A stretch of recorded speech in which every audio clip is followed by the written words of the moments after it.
அண்ணா கொஞ்சம் லிஃப்ட் கொடுண்ணா. நான் 100 ரூபாய்க்கு பெட்ரோல் ஆகுது பரவாயில்லையா? அண்ணா 500 ரூபாய் கூட போடுறேண்ணா. 500 ரூபாய்க்கு போடுற அப்போ உக்காரண வேணா நோ போலாமாண்ணா? போலாம் அண்ணா.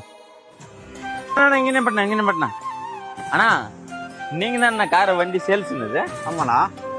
சரிண்ணா டெஸ்ட் ட்ரைவ் கொடுக்குறீங்களா? ஓட்டி பார்த்துட்டு எடுத்துக்கிறேன். எடுத்துன்னு போனா. சரி நான் அது வரைக்கும் இங்க நிக்க வரேன். சரிப்பா போயிட்டு வா. A few moments later. சங்கீத ஸ்வரங்கள் ஏழே கணக்கா இன்னும் இருக்கா எந்தவோ மயக்கம்.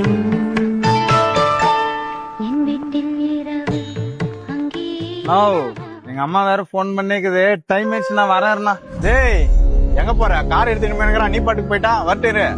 ஏன்னா கார் எடுத்துட்டு போயிருக்கிறா, நீ பாட்டுக்கு போறேன்ற. லிப்ட் கேட்டானா, கூட்டு வந்து விட்டு நான் அவள் தானா 500 ரூபாய் பெட்ரோல் போடுறதுக்கு காசு தரேனா, அது கூட தராதே எடுத்துட்டு போயிட்டானா. அது நீ வாங்கிக்கா, எல்லாம் 20 லட்சம் ரூபாய் காசு கொடுத்துட்டு போய் எடுத்துட்டு போ.